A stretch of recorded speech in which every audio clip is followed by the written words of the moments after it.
Vacancy है उसको कैसे रैशनलाइज करेंगे। ऐसा ना हो कि कहीं पर्टिकुलर स्कूल में शिक्षक ज़रूरत से ज़्यादा हो जाएं। आगे का हम नहीं कह सकते, लेकिन अभी आपने देखा होगा परसों हमने अप्रूवल दिया था संशोधन का। जैसे तीज का पर्व हुआ, जितिया का, ने कोशिश की है कि जो सभी के सेंटिमेंट्स को देखते हुए यथासंभव उसको हम लोग एडजस्ट करें।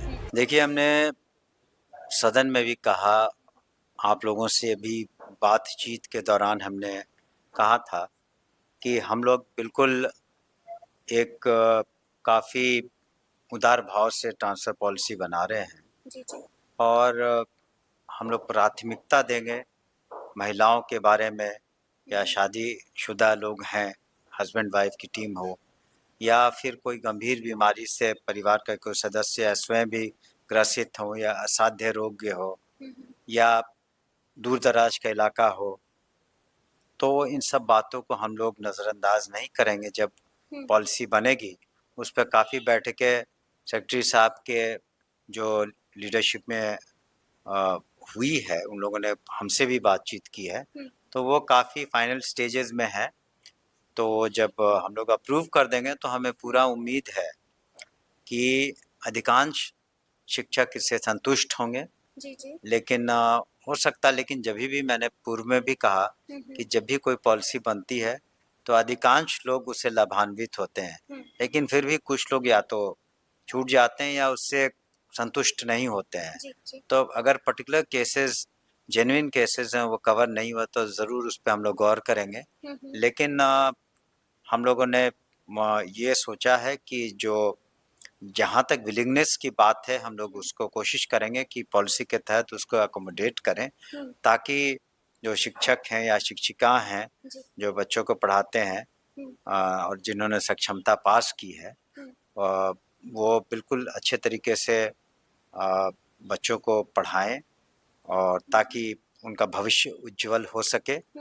और हम उम्मीद करते हैं जल्द से जल्द ये पॉलिसी को तो जनरल पॉलिसी बनेगी, जो अधिकांश लोगों की जो उम्मीदें हैं उसको हम लोग कोशिश करेंगे कि पॉलिसी में समाहित करें। लेकिन जैसा कि हमने कहा, कुछ हो सकता है कि इसी के तहत हर व्यक्ति उससे कवर्ड नहीं होता है। जी, जी। अभी आप समझ सकते हैं कि 1,88,000 से ज़्यादा सक्षमता शिक्षकों ने पास की है, तो उन सभी को एडजस्ट करना। और दूसरी चीज़ है कि स्कूल में कितनी वैकेंसी है उसको कैसे रैशनलाइज करेंगे। ऐसा ना हो कि कहीं पर्टिकुलर स्कूल में शिक्षक ज़रूरत से ज़्यादा हो जाएं, और उसके बाद छात्र छात्राओं की संख्या कितनी है। तो ये सारी बातें हम लोग इस पर नज़र रखेंगे, और तभी हम लोग पोस्टिंग्स करेंगे। अच्छा। हमें लगता है कि अगले 10-15 दिन में, हम नहीं कह सकते, लेकिन अभी आपने देखा होगा परसों हमने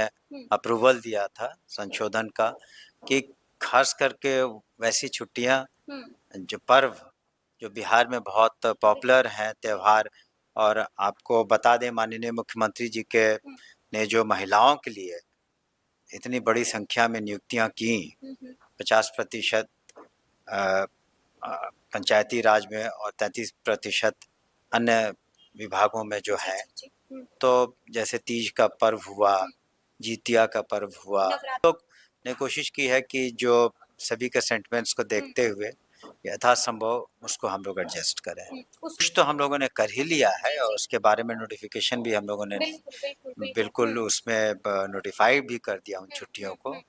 लेकिन आवश्यकता पड़ेगी तो फिर दोबारा देखेंगे। लेकिन हम लोगों ने कोशिश किया है कि इसको जहाँ तक हो सके इन बातों को ध्यान में, जो सेंटिमेंट्स को रखा जाए। कब पुनः मिलेगा उन्हें, लेकिन ये नौकरी का सवाल है, तो जब समय मिलता है तो उन्हें ससमय आना चाहिए। अगर कोई मेडिकल रीजन के कारण नहीं आ पाया हो, या हो सकता है उसके पेपर्स कम हो, उसमें लगा हुआ हो, तो अलग बात है। लेकिन हम तो यही अनुरोध करेंगे कि जब काउंसलिंग के डेट्स दिए गए हैं और जो स्लॉट्स हैं उसके अनुसार लोग आएँ, ताकि पेपर का वेरिफिकेशन हो सके, सारी बातें हो सकें।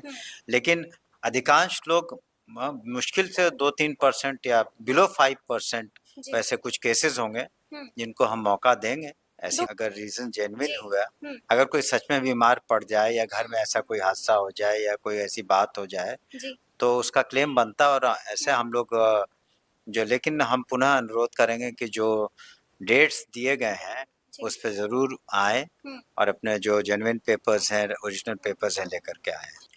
देखिए हमारा उद्देश्य ये नहीं है, हम लोग जो डाटाबेस बना रहे हैं तो ये ज़रूरी है कि जैसे कि हम लोगों का सरकारी स्कूलों का सारा डाटाबेस क्लियर है, कितने स्टूडेंट्स हैं, कितने शिक्षक हैं, कितने स्कूल्स हैं, कहाँ अवस्थित हैं।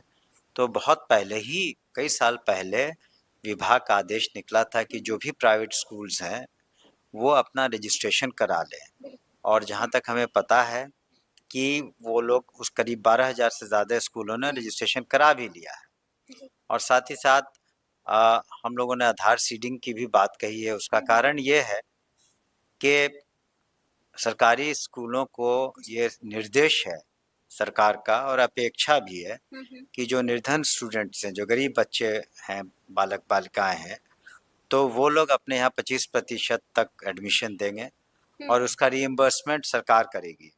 लेकिन इस तरह की बातों का डुप्लीकेशन नहीं हो या सही तरीके से नामांकन वो भेजें, लोगों का करें और हम लोग से क्लेम करें रीइंबर्समेंट का। तो इसलिए ज़रूरी था कि आधार सीडिंग भी कराएं हम लोग और उन स्कूलों का रजिस्ट्रेशन भी कराएं ताकि वेरिफिकेशन भी हो सके और एक डाटाबेस भी हम लोग का सही हो।